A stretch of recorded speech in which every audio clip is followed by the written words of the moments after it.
Hey guys, it's Taylor. You're listening to, or maybe you're watching, Fearless Unscripted with maybe our most famous guest that we've had so far. Oh, hey now. You must not have had very many famous guests on so far. Well, you are the cream of the crop, Emily Jones McCoy. Thank you so much for joining us. And people who are obviously Texas Tech fans and people who are Red Raiders and sports fans will of course know who you are, but you are the sports reporter, sideline reporter for the Texas Rangers. And we're just so fortunate to have you here, and thanks for hanging out with us. Thanks. Absolutely happy to be here. We are at the Lubbock Civic Center. We just finished the first pitch lunch. This is something that you've been involved in for a while. Yeah, it's been a long time. It's part of the kind of the winter caravan that the Rangers do, trying to kind of, reach different parts of the DFW community and outside. Yeah. A lot of them have gone by the wayside, but the Lubbock one has always stood strong.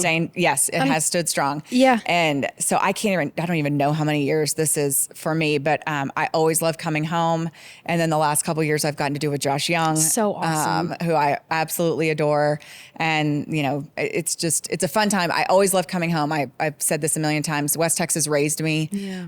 And I treasure the times that I had here, the relationships that I made here, and the lessons that I learned here. And so it's always good to come home. Normally you're the one that's asking questions. That's what you were just doing with Josh there on the stage. So this is kind of fun and interesting and just something different for you a little bit. But speaking of Josh, what was that like for you when you guys brought him on? Obviously you knew that he was a Red Raider. You had, I'm sure, followed his career and were, proud of him just being an alum. But what was that like to just be like, oh man, this is going to be fun? Yeah, so John Daniels, who was the general manager of the Rangers at the time, and he tipped me off, that they were really looking at Josh and very interested in him. And I just remember, when we got the news that was the pick. And I just was so ecstatic for him, for Texas Tech.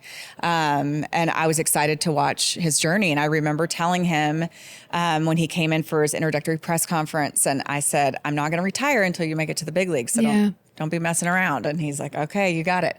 And awesome. So when he started the 2023 season with us on opening day, he's like, you gonna retire now? And I was like, well, don't push me out the door. You got here faster than I thought. But we have a fantastic relationship. I adore him. I joke around that he was born the year I graduated from Tech. So the mother-son role is definitely a little bit in play, but I love him. I love his family, and I've been so proud of his success and so happy that he's a part of the Rangers family. Yeah, 2023, what a year. Yeah. I mean, can you imagine just a better, for him to be a rookie and to come on, and there are just so many incredible storylines from that year. But can we just talk a little bit about, being able to be part of such a unique organization and to be able to be part of such a tremendous year? Is there a moment that just kind of sums up how special? Yeah, I mean, if you're asking about the 2023 season in particular, I think, when I started covering the Rangers, 2005 was the first full season I had covering the Rangers. I was working for the network at the time, not working for the team. Right. And there was some really bad baseball being played. And so I was there from, those beginnings, and then ultimately, get my heart broken in a million pieces in 2011 when we were 1 out, 1 strike, 1 caught ball away from a World Series title. And then we go on this drought of futility after that. And it's just like, I was getting up there in age and where I was in my career. And I kind of had come to terms with the fact, like, look, I may not ever cover a World Series champion. It just may not happen. It's hard. But I came to terms with it because I thought that's not, my trophy is the relationships. Like that, the friendships that I've formed, the friendships that I still have to this day, like that's my trophy. I don't need a trophy or a ring or whatever, but I'll take one. And so 2023 was complete. I mean, let's be honest. It was out of nowhere. I mean, yes, Bruce Bochy is magic. He's pure baseball magic. And we all thought that he was going to do great things. I don't think anyone saw a World Series title coming, myself included. But it was a phenomenal run. I will tell you, I was terrified the entire time. I don't think I enjoyed I enjoyed the clinches. So I enjoyed when we, advanced to the divisional round in the wild card. And I celebrated when we advanced to the CS, and then I celebrated when we advanced to the World Series. You have to let yourself have those moments. Yes, but I just was so scared because I had been through this already in 2011, and you were scared of the letdown. Yes, I'd gotten my heart broken, and I was like, I'm not doing that again. So I'm not even going to go there. That this could possibly happen. I wouldn't. And so when it did happen, I remember we were in Arizona, and my broadcast partner Dave Raymond and I decided we were not going to stay with the team. We were going to fly back so we could get home to families and all that kind of stuff. We had been on the road for a month. I mean, basically, because we would go home for a few games and then get back on the road. It was a crazy town. And so I was like, I want to get home to my family. And so he's like, okay, we can hop on the corporate plane or whatever, but we got to be ready by this time. I'm like, okay. So it's after the game, celebrate, clubhouse, champagne, everything. So amazing. And I go to the bathroom, and Dave's texting me. He's like, dude, where are you? Like, we got to go. And I was like, I need a minute. I'm crying on the toilet. Yeah. And he was like, well, good God, like, wrap it up. Let's go. We got to go. And so it just kind of like, you realize like how happy, like, yes, I was happy for myself or whatever, but I just thought about like so many people who had worked so hard for so long, and people who maybe weren't even part of that team that helped lay the groundwork. Yes. And the fan base, like, oh my gosh, like our fans, like I was like, oh my gosh, you guys, they did it. We can enjoy it. Like it happened to us. It happened to our team. So it was just such a fun ride. And it was just like, I always say, it's like the cherry on top of the whipped cream, on top of the ice cream, on top of the icing, on top of the cake in my career. And, I would have been fulfilled with my career regardless of if I had covered a World Series champion or not. But having that ring does give me a little bit of, it makes it a little easier to walk away. And not that I'm walking away totally, but it does make things easier. Yeah. And we'll talk a little bit about sort of that transition into the next season of your life in a bit. But, I think one of the things that's unique about sports is that for people, it's entertainment, right? So many people watch it and believe in it and are connected to these teams and connected to these players. And it's so important to so many people. But I think it's really hard to understand for people who don't work for those teams or who are not part of those teams, how difficult it is to invest that amount of time and invest that amount of yourself into it. And so, I wonder if you've ever had a moment or a time where you're kind of like, this is hard. Yeah. Like, this is a lot. And and I guess too, when I start feeling that way, I think about the players and the staff who they're in spring training for 6 weeks, and then they're playing 162, getting to the ballpark before I do and leaving after I do. And so if I ever do start to go there, I'm like, yeah, but it's but them and their families and their wives their and families, their wives. Yeah. Like, I always make it a point to, anytime I'm emceeing or anything, to recognize the wives and the families, because it's unlike anything else. I mean, this isn't like the NFL season where you're playing a game a week for 17 weeks. This isn't an NBA season where you're playing 82 games. We're playing twice that. And it's just a grind. And so I try to keep that in perspective, I guess. It's not easy for sure, personally, logistically, as a mother, as a wife, but I really do try to keep that in perspective. And you had kind of talked a little bit about that too, right before we started recording. And you had talked about, when you had started having your kids and you said, man, I chose the right partner. And I love that too, because I think that you really have kind of broken through that. It's hard to be a professional working mom, and it is hard to be a working professional mom that is in sports because of that commitment that you talk about. And, when you started having kids, or when you and your husband kind of talked about like, okay, let's have a family, like, what was intimidating about being able to do that with the workload of your life? I think, honestly, it's like I've done with a lot of things in my life. I just go in completely oblivious and just figure it out as I go. But I did know that I needed to marry someone who understood what I was going for, what I was doing, what I dreamed of, and that I wasn't going to sacrifice those things to be a wife and or a mother. And so he's been fantastic. And I always I tell women this. And the thing is that's different about sports. It's not a working 9 to 5 mom.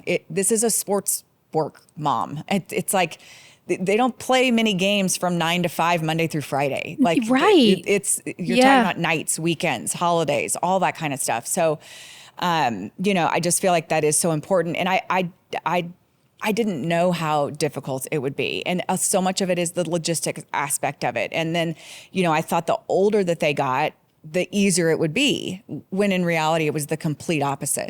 Because then the older they get, the more involved they are, the more that you're missing when you're not there, the more they're able to communicate that they wish that you were there. And those things that's hard. Kill you. And so you have to find that balance, and it's different for everyone. It's different for every family. It's different for every husband and wife. We had a tremendous and still do support system that is there to help us with our kids. Our kids feel loved, but they also understand that mom can't be at everything, and someone's going to be there, but it may not always be mom. And they've gotten to the age now at 13 and 11 where they appreciate the job that I do. They think it's cool, and they get to do fun things, and I think they really value and respect the work that I put in, and that I have put in, over the last 25 years to establish the career that I have. Yeah. I think about too, one of the things that I can imagine for you might be uniquely challenging when, you are kind of doing some of these things, is that like you are with a team that's men and, coaches and a staff that's men. And so it's like, I got to go do some mom stuff. When you start having kids, I remember traveling with one of the girls that I worked with when I was in athletics, and she was fresh off maternity leave on the road, like doing mom stuff. And we fortunately were with a women's basketball team who kind of, and coaches who understood, and they had done some of those things before. But I think about you, I think you said you came back after 3 weeks after you had your daughter. That's hard. After my son was born in 2011, which is when we went to the World Series. He was born at the end of July, and I didn't want to miss the stretch run. So I came back early, and I was still, nursing, and one of my proudest moments as a mom was the fact that I was toting 7 pounds of breast milk around Busch Stadium in St. Louis for Game 7 of the World Series, because the moms watching this are going to be like, well, she's a superhero, actually. If you've ever nursed before, or if you've ever had a wife who has, that is gold. And so you protect it at all costs. Yes, you do. So it's, I will say though, the Rangers as an organization, as a whole, have been so incredibly gracious and kind and respectful and mindful. Funny, one of my favorite stories, when I was pregnant with Henry, my first child, it was 2000, probably, it was the 2011 season. So the very beginning, opening day. And where I used to sit was in this like camera well by the dugout. It also butted up to the owner's suite, which at the time, Nolan Ryan was one of our owners. And there wasn't a way to get into the well. So I had to lower myself into the well. So you like kind of, there's a little opening and you lowered yourself in. And Nolan was like, "Now, Emily, you're not going to be able to do that with a big old belly and whatever. This is ridiculous." And I was like, "Nolan, I'm fine. Well, I'll get a little step stool or something. It'll be fine." So anyway, the team goes on the road for the first road trip, come back in town. Nolan had installed a gate. No way. And a platform and an L screen. So he told me I had to sit behind the L screen, and I would come in through the owner's box and go through the gate to get to the well, because he said, I don't want anything happen to that baby. And so I said, okay, Nolan, very sweet, such a kind gesture and so thoughtful. And then as soon as I had Henry, they took the L screen away, and I was like, "So what about me?" And he's like, "You can fend for yourself." Too. I know, actually. He's like, "You can fend for yourself." I was just worried about that baby. Oh, I love that. I mean, obviously he was kidding, but I mean, little things like that go a long way. They do. And mean a lot. Yeah, it matters. It definitely matters. And you had talked a little bit too about sort of this season of your life, and as your kids are getting older and they're playing travel baseball and they're doing cheerleading and all the things, you are sort of in a season of transition, right, in your life. Tell us a little bit about what that looks like for you and how that decision kind of came about. I mean, well, so things are changing so much as far as the landscape of television, broadcasting, streaming, all those things. And anyone who's a fan of the Rangers knows that it's been difficult to try to find them on viewing apparatuses of late, if that's even a word. But so they're figuring out their whole, putting the final touches on their plans for streaming, broadcasting games. And they wanted a more consistent presence in my role. So basically they wanted someone to do around 130 games. That is not me at 47 years old with a 13-year-old and 11-year-old and a husband I'm trying to keep a hold of.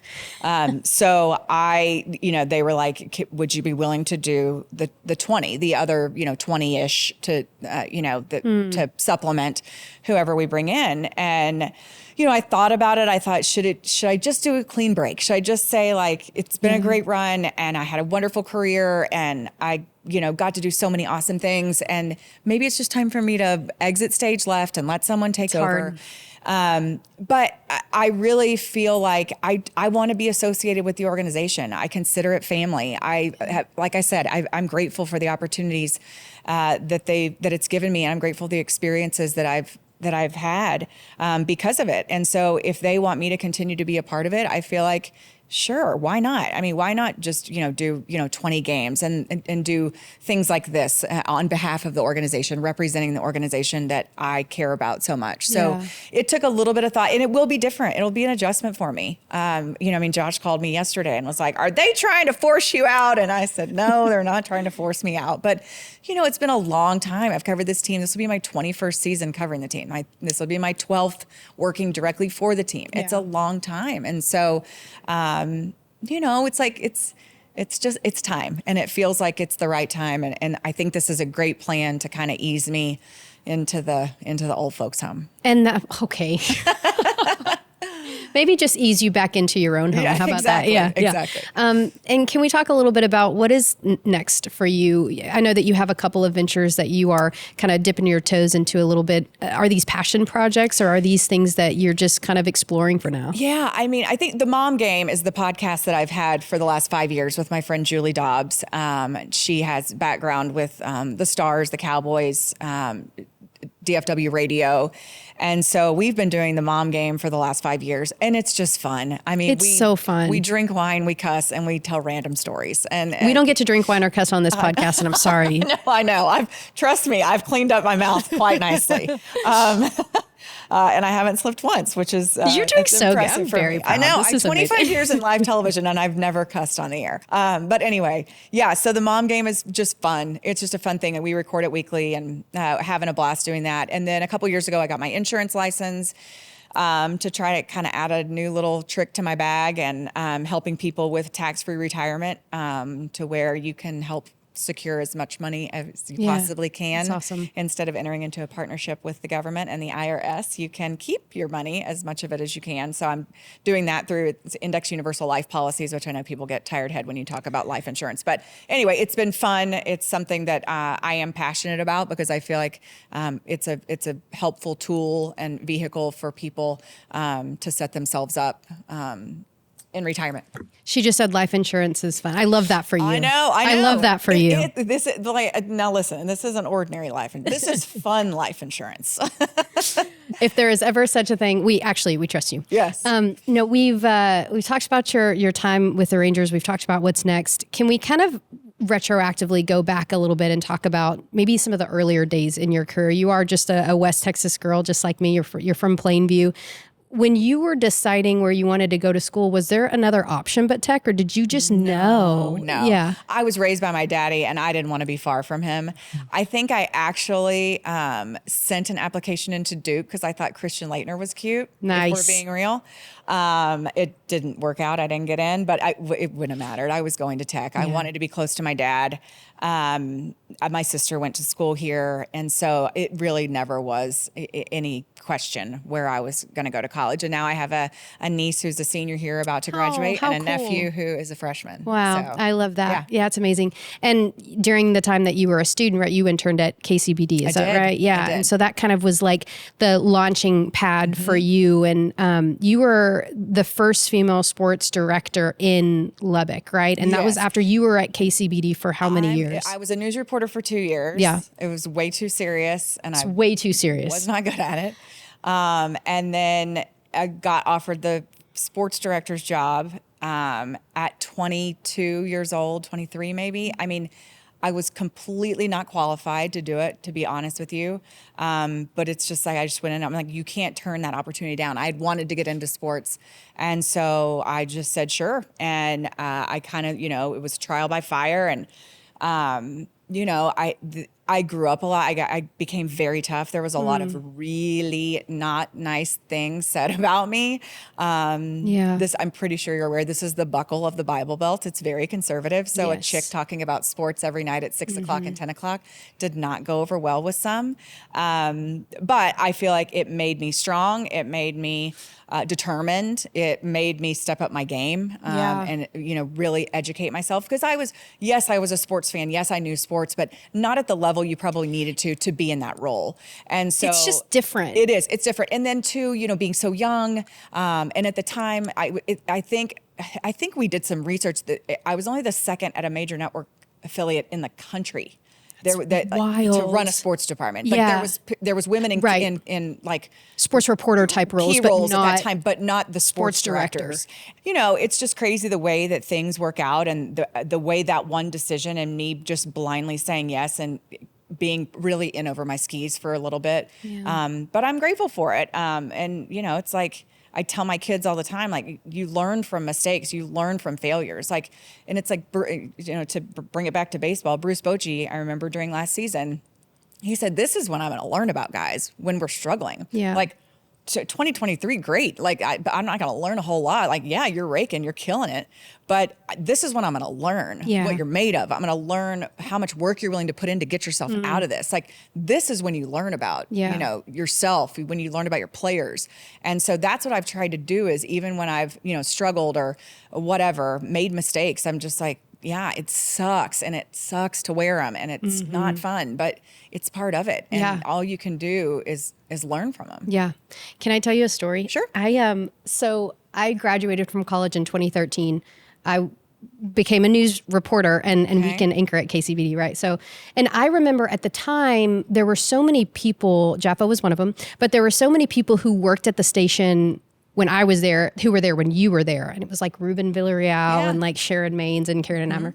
And they would always talk about you, because I came in and I was like, I want to be in sports. Like, I don't want to be a news reporter. And I need to do this, but I don't want to do this. And so I would pitch sports stories, and they were like, you need to stop doing that. And I'm like, anyway. So I have all these ambitions of like, being a sports reporter. And Ruben one day was like, I just think, why don't you just call Emily? I'm like, I can't call Emily. She's like famous. You're like, she's like, I can't just call her. And he was like, no, I think if you called her, you could just like talk to her a little bit. She'd take your call. And so he gave me your number, and I texted you. Do you remember this? Probably not. Anyway, there's 1,000 people you've done this for, I'm sure. But so I texted you, and you texted me back immediately, and you were like, yeah, I've got some time this afternoon. Let's just chat. So I was so nervous. I called you in the parking lot at KCBD, and I'm like, Emily. And so I just we talked for probably 25, 30 minutes. And I just remember hanging up the phone and being like, I cannot believe that she took my call. Like, how cool that, you didn't know who I was. You didn't know anything about me. And I don't know. I think it's so important that like your title and your position and the work that you were doing, it wasn't like bigger than extending important information to the next generation of people. And I'll tell you a story of where that came from. So when I was coming up and seeking, just like you were, advice, input, whatever, from women in sports, I got denied. Crickets, no response. Yeah. And I told myself that if I'm ever in a position where someone values my opinion and my feedback and my input, I will never say no. Yeah. It has turned into a bit of a burden at times. But I really have tried to stay true to that. Like, and I've had 1,000 conversations like that. And they're all different and they're all unique. And my whole thing is like, I will talk to you. If you bring me questions, I will answer them. Yeah. I am not going to sit here and spout off whatever. I will answer your questions. I will answer any question that you have, basically. But you've got to come with it. I'm not going to give it to you. Right. Yeah. And because, you were one of the people who had that conversation with me early in my career, and I would, ask these questions all the time when I was on the sideline at football games. I would ask the reporters, I would, just interact with people, and you ask all these questions. But, I've had the opportunity now to kind of have some of those other conversations with other younger generations. And it's cool because it's like cyclical, right? And so when you you do that for someone, you inspire them to kind of like have a presence in sort of the next. Pay it forward. Yeah, you do. And sure. so anyway, I thought that was cool. And I've always wondered like if I'd have a chance to tell you that. And look, Fearless Unscripted allowed me the chance to do that. And I'm glad that I did. Like I said, I really try to not say no to anyone. Yeah. It's important to me. And at some point, and I always tell people this all the time, like at some point, nobody's going to give crap what I have to say or think or whatever. So I might as well enjoy it while I can.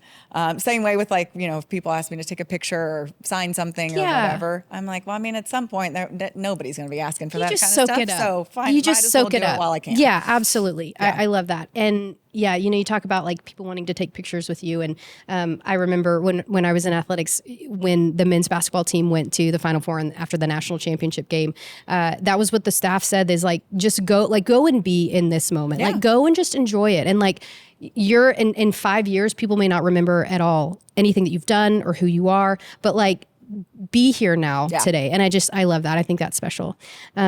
We talked about your podcast a little bit and what's coming up next for you. But as you sort of are reflecting on just your life and what you've been able to do in this industry, what's maybe the best piece of advice that you would offer to, like we talked about, that sort of next generation? Yeah, I mean, I think especially for the next generation, the patience. It's people. The question I get the most is, how do you develop the relationships that you develop with these athletes, with their families, with the staff, whatever that we see on television at every night or whatever? How do you develop that? They want it to happen like right away. Like they want to walk in the clubhouse and they're besties with Corey Seager. Like that's not the way it works. Years of fostering. That. And it's about like having conversations with no motive and with no ulterior, anything, like just wanting to get to know people, having genuine interest in them. And I feel like that can be translated to business and establishing trust. I use it in my insurance business, that trust that I have with clients and establishing that. And it takes it takes a while. It's a slow burn. You have to let the game come to you a lot of times. And so for me, I would tell people, like, don't try so hard with those things. Let those things happen naturally. But you have to show that genuine interest in people, and you have to be your genuine self. I mean, if I came in here trying to be like super serious and buttoned up, like, first of all, that's not me. It's boring. And people would be like, she's full of what, because she's not serious chick. Like, so you have to be yourself and you have to be okay with that. I remember, and Jaffa might remember this, like when I first started in sports and, and I'd go to the football field and I'm giving hugs and high fives and whatever. And I remember Don Williams, I love him. He was there today. Did you see him? Oh yeah, I did. This is not, and I always give him a hug because it makes him feel so awkward. I'm like, I love it. It's just like, that wasn't traditional. It was supposed to be like you establish these boundaries and I'm like, I went to school at Texas Tech. Like I just graduated like 2 years ago. Yes, I'm rooting for them. Yes, I'm getting my guns up. Like, sure. It doesn't mean you're not going to believe what I'm saying on television that night. And so that started really early on in my career. And I was so blessed with Marcia Sharp, Bob Knight, Larry Hayes, and Mike Leach. And those four coaches, the way they treated me, the way they handled me, the way they made sure I was protected, and not catching strays from being a woman and all that kind of stuff. And they respected the way that I wanted to do this job. And it wasn't the traditional way. It wasn't the hardcore journalist, whatever stuff. It just wasn't. And it never was for me. And I remained firm in my commitment to myself that I wasn't going to change that, and that I would have to find jobs that allowed me to be that way, which is why I couldn't do news anymore. That just wasn't me. And so it was important for me throughout my career that I aligned myself with organizations that allowed me to operate that way and to do this thing the way I wanted to do it. Yeah, and I think that being able to be genuinely and authentically who you are, it's very clear and it comes across. And I think that is one of the things that separates good broadcasters from great ones, and from ones who are names that will be remembered for a long time to come, because like you can tell the difference between someone who, is organic and is natural and is just being who they are, and someone who is not. And I think that the audience picks up on that And I very quickly. Yes, and I think that's the biggest compliment I can ever get. Whenever somebody says, "I feel like I know you," and I'm like, "Well, then that's I love bingo. it. Like that's all I want, because I don't ever want anyone to be like, "Oh, she's this way on social media, and then she's this way on TV, and then she's this way in real life." Yeah. I don't ever want that to be the case. I always, and yeah, I'm a mess sometimes, a lot of times, but it's like, I'm okay with that. Like, I'm not trying to be perfect. I'm not trying to be flawless. I'm not trying to be any of that. And so to me, that's been the biggest part. And I think, it wasn't always that way. I think when you start out, especially in television, you're trying so hard to be perfect and look perfect and sound perfect and all that kind of stuff. And then you reach a point in your life, and it's a really beautiful part in your life where you're like, I just really don't care what you think. Yeah. I'm just going to be myself, because I don't have the energy to try to be somebody else. Yeah, exactly. I love that.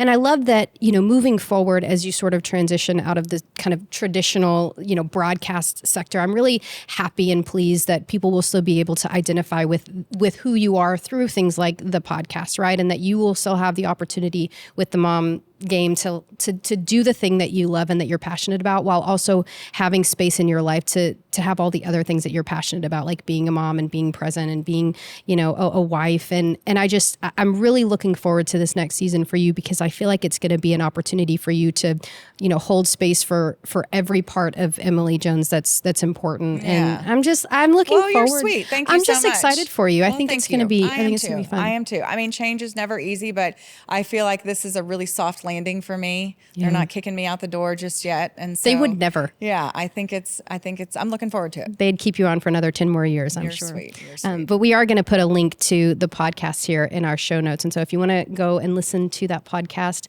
we would love for you to. I'm not on it. I don't know why I said we, but Emily, I'm sure you would love for anybody to come listen. Check out the mom game. It's a lot of fun. We're a mess over there, but it's super fun and entertaining. Well, this has been fun, and you are lovely. And I just really appreciate you coming on and being with us for Fearless Unscripted. You are very welcome. I'm proud of you, sister. Thanks.